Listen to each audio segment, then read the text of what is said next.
The sharp sound of a suitcase zipper is supposed to mean something exciting, something like a trip or a fresh start. But that morning at exactly 6:15 on a quiet Tuesday, standing in my own kitchen, it sounded more like the final drop of a blade cold, sudden and unforgiving. I stood frozen in the middle of our living room, surrounded by those tall glass walls my husband David had always admired. He used to call them a symbol of openness and honesty, a modern dream home built on clarity. I used to smile when he said that. But deep down, I had always felt like a fish in a glass tank seen from every angle, with nowhere to hide. And in that moment, there truly was nowhere to hide. David didn't look at me. Not once, not at first. He stood near the couch, carefully folding his silk ties with quick, precise movements. His hands worked like a surgeon, finishing a task he no longer cared about. There was no hesitation, no emotion, just efficiency. He didn't say sorry. He didn't try to explain. He simply spoke like he was giving a routine update. "I'm leaving, Susan," he said flatly. "Jessica and I are taking the early flight. The joint accounts have been emptied. Don't bother checking. You won't like what you see." Only then did he glance at me, and the look in his eyes wasn't guilt or regret. It was something colder, like a businessman cutting off a failing branch. "I'm done carrying dead weight." The words hit harder than anything physical ever could. The air rushed out of my lungs, and before I even realized it, my knees gave out beneath me. I hit the hardwood floor, the sound echoing through the room, but it felt distant, like it belonged to someone else's life. 20 years. 20 years of trust, of building a life together, of believing in him. Gone in less than a minute. I thought my daughter would cry. I thought 13-year-old Madison would run to him, grab his arm, beg him not to go. That's what children do, right? That's what I expected. But instead, I heard something else. A crunch. I slowly looked up. Madison was sitting at the kitchen island in her oversized pajamas, calmly eating a piece of burnt toast. She took another bite, chewing slowly, her eyes following her father as he walked out the door like he was just another stranger passing by. No tears, no panic. Not even a flicker of emotion. She brushed a crumb from her lip and smirked. The front door clicked shut, and the silence that followed felt so heavy it pressed down on everything. It felt like the whole house might crack under it. The only trace David left behind was the faint smell of his cologne.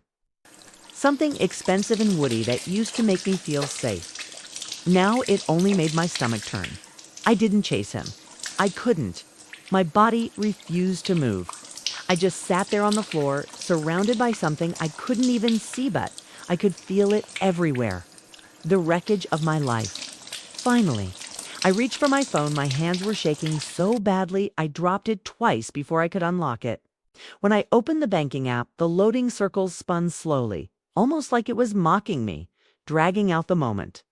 And when the numbers finally appeared, everything inside me went empty. $297.50. That was it. That was the total value of 20 years of marriage. $297.50. No, I whispered, swiping quickly. Savings accounts, 0. Investments, 0. My heart started racing as panic rose higher and higher in my chest. Then, with trembling fingers, I opened the account labeled Madison's Future. We had built that for 13 years. Every birthday gift, every bonus, every extra dollar we could spare. It should have had $90,000. It had nothing. The screen blurred as tears filled my eyes. My chest tightened so hard it felt like something was crushing me from the inside. I couldn't breathe. It felt like I was drowning without water. 40-2 years old. No job, no savings, a child to care for, and a house I could never afford. Then I heard her voice. It wasn't scared. It wasn't broken. It didn't even sound like a child. It sounded calm, controlled. "Stop shaking," Madison said. I looked up. She was standing right in front of me now. She didn't hug me. She didn't cry with me. She reached down and placed her hand firmly on my wrist, steadying it. I handled it. I blinked at her, confused. "Maddie, He took everything. We have nothing. We have information, she replied. And these days, that's worth more than money. She walked back to the island, turned her laptop toward me, and what I saw didn't make sense at first. It wasn't games. It wasn't social media. It looked like something from a spy movie black screen, scrolling text, maps, logs, data moving in real time. What is this? I whispered. This is Dad, she said simply. Or at least, everything he leaves behind online. She pressed a key and a list of passwords filled the screen. He thinks he's smart, she continued. He uses different devices, burner phones. But he's lazy. People always are. They reuse passwords. She pointed at one.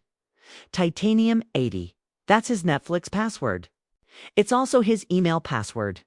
His banking apps. Even his private chats. I stared at her, unable to speak. I didn't hack him, she added quietly. I didn't have to. He left the door open. And I've been inside for 6 weeks. 6 weeks. I managed to say I knew he was planning to leave, she corrected. Plans can change, though. If someone steps in, her fingers moved quickly across the keyboard again, the clicking sound filling the room.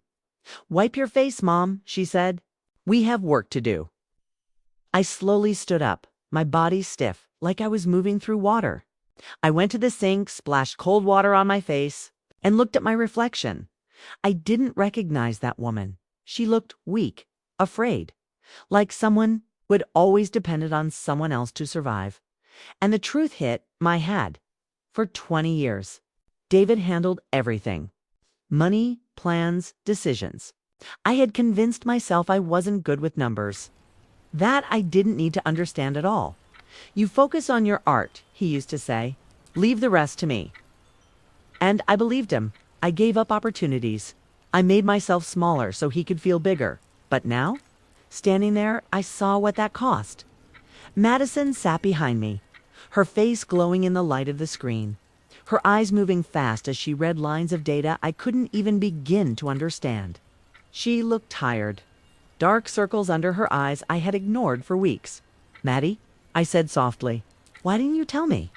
She paused for just a second. Because you would have reacted, she said.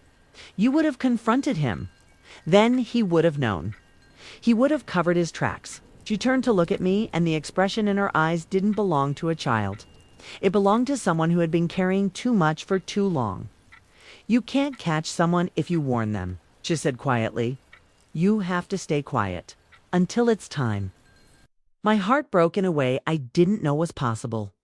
While I had been living peacefully, trusting my life, my daughter had been watching everything, learning, preparing. I'm sorry, I whispered. You shouldn't have to deal with this. She gave a small shrug. I'm not a child anymore, she said. He made sure of that. Her fingers returned to the keyboard. Besides, being a kid helps, she added. No one suspects you. She pressed enter. He thinks I'm just sitting here doing nothing, she said. He thinks I don't matter. She glanced at me. Just for a moment, he's wrong. I walked over and stood beside her, not as her mother, but as someone who needed to learn. Everything had changed. The roles had flipped. She wasn't the child anymore, and I wasn't the one in control. We spent the next 24 hours in a strange silence. Madison barely slept, resting in short bursts before waking again to check her system. I paced the house, made coffee I never drank, stared at my phone like it was about to explode. Then, at exactly 10:42 in the morning, it rang. The screen lit up with his name. David, my heart started pounding so hard I could feel it in my throat. I looked at Madison. She was already awake, her hands hovering over her keyboard. She nodded once. Answer it. I swiped the green button and put it on speaker. David, greater than. My voice trembled despite my best efforts to keep it steady. Susan, his voice was loud, clear, and dripping with manic energy. I could hear the background hum of a busy space announcements, clinking glasses, low chatter. I'm calling from the lounge. We board in 45 minutes, so I'll make this quick. He sounded triumphant. He sounded free. Why are you calling David? You already said everything yesterday. I forgot one detail, he said, and I could hear the smirk in his voice. A little parting gift to help you understand the reality of your situation. What did you do? You know, the house. He asked casually. The glass masterpiece you love so much. It's not just a house anymore, Susan. It's collateral. I gripped the edge of the counter. What are you talking about? I took out a loan against the equity yesterday morning, he said. A private bridge loan, $250,000. It funded our tickets, our initial setup costs, and a very nice retainer for my new legal team. You can't do that, I said, my voice rising. My name is on the deed. You need my signature. Oh, I had your signature, he laughed. Or at least a very convincing digital facsimile of it. You really should be more careful about where you leave your iPad unlocked. The room spun. Fraud. He was confessing to felony fraud on a recorded line. Except he didn't know it was recorded. Or maybe he didn't care. David, that's illegal. That's prison time. Only if you can catch me, he said. And by the time the bank realizes the signature is fake, and by the time the IRS starts asking questions about the tax liability, I just shifted onto you. I'll be in a non-extradition jurisdiction. I'm doing you a favor, Susan. The legal mess will keep you so busy you won't have time to be depressed. In the background, a woman's voice laughed a bright tinkling sound. David, stop teasing her. We need to finish the champagne. Jessica, the compliance officer, laughing about financial crimes. You're a monster, I whispered. I'm a realist, he snapped. You were dead. Wait, Susan. I cut the anchor. Sink or swim. It's up to you. The line went dead. I stood there holding the silent phone, feeling the weight of the invisible debt crushing me. $250,000. He hadn't just left us with nothing. He had left us with a crater. I looked at Madison. I expected fear. I expected panic. Instead, she was typing fast, furious. Her fingers were a blur. Did he say they're in the lounge? She asked, her voice tight, waiting for the flight to Dubai. I nodded, mute with shock. Madison stopped typing. She looked up at me, and a slow, terrifying smile spread across her face. It wasn't a smile of joy. It was a smile of a predator who just watched the prey step into the snare. Good, she said softly. Because there's no flight to Dubai. What do you mean? I asked, my voice barely a whisper. He has tickets. He has a job offer. He showed me the email last week. Madison turned the laptop toward me. On the screen was a sleek professional website for a company called Apex Global Logistics. It featured stock photos of glass skyscrapers, serious-looking executives shaking hands, and a list of international offices. Apex Global Logistics, Madison Reed. Headquartered in Dubai, specializing in high-risk asset management. That's them, I said. That's the company that hired him. Mom, Madison said gently. Look at the URL registration date. I leaned in. Created 28 days ago. I built this site in my bedroom, she said. My jaw dropped. I stared at the screen, then at my 13-year-old daughter. You built a fake company. It's called a honeypot, she explained, her voice clinical. I needed to get them out of their jobs. I needed them to liquidate their assets voluntarily. If I just exposed them, Dad would have fought for the house. He would have dragged out the divorce for years. He would have hidden the money. A new window popped up as she clicked a folder labeled Correspondence. I created a fake headhunter persona named Marcus Thorne. I reached out to Dad on LinkedIn a month ago. I offered him everything his ego wanted. A VP title, a $150,000 signing bonus, and a relocation package to a tax haven. She scrolled through the emails. I saw David's replies, fawning, eager, arrogant. He bid immediately, Madison said. He was so desperate to feel important that he didn't even do a basic background check. He quit his job. Jessica quit hers. They cashed out their 401 kiloseconds to pay for the upfront relocation fees I invented. She clicked another tab. A flight itinerary appeared. I sent them these tickets this morning. She said they look real. The confirmation numbers look real, but they're not in the airline system. They're sitting in the first-class lounge, waiting for a flight that doesn't exist. For a job that doesn't exist, to go to a country where nobody is waiting for them. The magnitude of what she had done washed over me. She hadn't just hacked him. She had socially engineered his entire destruction. She had used his own greed and narcissism to lure him onto a ledge, and then she had convinced him to jump. They're unemployed. I whispered, they're homeless. They have no insurance, no income, and no way back, Madison added, because the second they realized the tickets were fake. I deleted the website. Marcus Thorne's email is gone. The phone number they've been texting is disconnected. She leaned back in her chair, watching the cursor blink on the black screen. Right now, they're drinking champagne, celebrating their escape, she said. In about 20 minutes, the gate agent is going to tell them their boarding passes are invalid. And that's when the real panic starts. She looked at me, her dark eyes devoid of pity. He wanted a fresh start, Mom. I gave him a clean slate. I wiped everything away. The phone rang again. It wasn't the calm, arrogant ring of before. It was a jarring, insistent sound. Madison looked at the caller ID. David, showtime, she said. I answered the phone. Susan, there's a glitch. David was screaming, the sophisticated veneer of the corporate fixer completely stripped away. He sounded like a frightened animal. The gate agent says the tickets are invalid. I can't pull up the Marcus Thorne email. The website is gone. It's a 404 error. I need you to Google the main office number for Apex Global. My data isn't loading properly. He was still doing it. Even while he was abandoning me, he was barking orders, expecting me to be his secretary. Madison didn't look up from her screen. Her fingers were moving with a fluid, terrifying rhythm. I tapped the button. David, I said, there is no number. There is no Apex Global. What? Of course there is. I signed a contract. I have the PDF. You signed a graphic design project. Madison said loud enough for the microphone to pick up. I made the logo in Photoshop. There was a silence on the other end so profound it felt like the line had gone dead. Then a ragged intake of breath.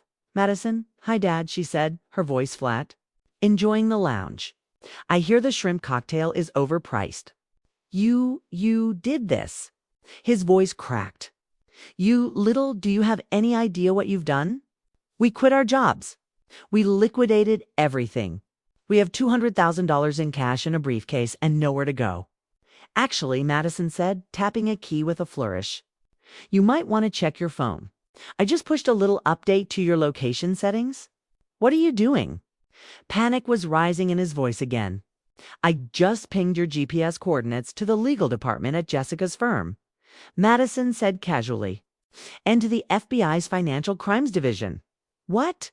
This time it was Jessica's voice, shrill and terrified in the background.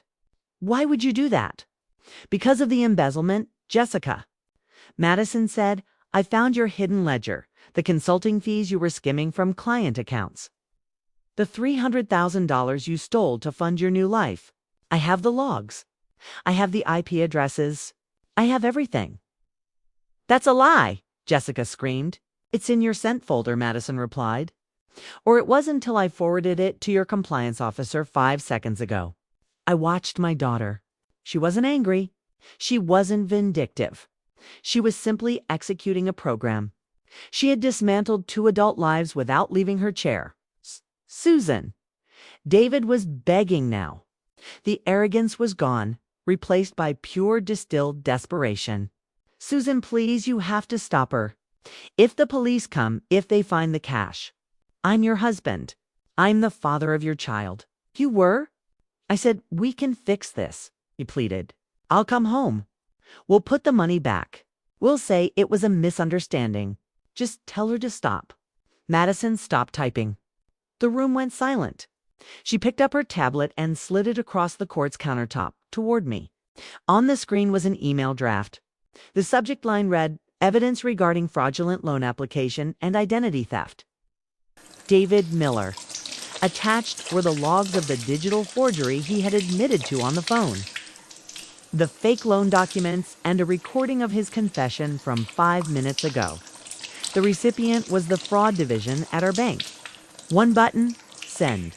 The tablet screen glowed against the quartz. My eyes drifted to the empty space on the wall where our family portrait used to hang. Then to the $297 in my account. Finally, I looked at my daughter, who had spent 6 weeks in the dark, carrying the weight of the world because her father decided she was collateral damage. Susan, David whispered. Please, he wanted mercy. He wanted the wife who smoothed things over, the wife who absorbed the pain so he didn't have to feel consequences. My fingers closed around the cool metal of the tablet. There was no tremor. You wanted a fresh start, David? I asked softly. Yes, yes, please. Across the island. Madison gave me a small, imperceptible nod. This was it. This was the moment I stopped being the victim and became the executioner. I just gave you one, I said. You're starting from zero. I pressed send. Goodbye, David. I hung up the phone just as the sound of sirens began to wail in the background of the call. 6 months have passed since I pressed that button. In the movies, this is the part where the villain learns his lesson and the heroes go back to their normal lives. But real life doesn't work that way. There is no going back. There is only moving forward into the wreckage to build something new. David and Jessica are currently awaiting trial on federal charges, including wire fraud, identity theft, and embezzlement. The clean slate Madison gave them turned out to be a cage. They are unbankable. Their credit scores are non-existent. They are, for all intents and purposes, digital ghosts. David calls sometimes, usually collect from a detention center payphone. I've never accepted the charges. I don't need to hear his apologies. I have his bank records, and those told me everything I ever needed to know about who he really is. We sold the glass aquarium. I couldn't sleep in a house that felt like a display case anymore. We moved to a small bungalow on the other side of town. It has creaky floorboards, a leaky faucet, and the most beautiful north-facing light I've ever seen. For the first time in 15 years, I picked up a paintbrush. I'm not painting pretty flowers anymore. I'm painting storms. And for the first time in my life, I'm selling them. But the biggest change isn't the house or the art or the absence of David's suffocating cologne. It's Madison. She didn't go back to being a normal 13-year-old. She didn't join the soccer team or start going to mall hangouts. You can't unsee the code once you've looked behind the curtain. Instead, she founded a company. It's called the Ghost Protocol. She sits at our new scratched-up kitchen table every evening after homework. But she's not playing games. She's on encrypted video calls with women who look exactly like I did 6 months ago, scared, confused, and staring at empty bank accounts. She helps them trace hidden assets. She teaches them how to lock down their credit, how to spot digital forgery, and how to secure their futures before their husbands can steal them. She charges $125 an hour. She's fully booked for the next 3 months. Last night, I watched her working. The blue light of the screen illuminated her face, but the shadows under her eyes were gone. She wasn't manic or anxious. She was focused. She looked like a captain steering a ship through a storm. She caught me watching her and pulled her headphones down. "You okay, Mom?" she asked. "I'm fine, baby," I said, placing a cup of tea next to her laptop. "I was just thinking, are you happy?" She considered the question with that terrifying, brilliant maturity of hers. "I don't know if I'm happy in the way other kids are," she said. "But I feel safe, and I'm making sure other people are safe too." "You've saved us, Madison." I told her no. She shook her head, turning back to her code. "I just turned on the lights. You were the one who walked us out the door." She's wrong. Of course, she was the warrior. I was just the witness who finally woke up. David tried to bury us. He thought we were dirt. He forgot that we were seeds. And now we've grown into a forest he can never cut down. If you think Madison was right to press that button, hit the like button. And if you want more stories about the underdogs biting back, make sure you're subscribed.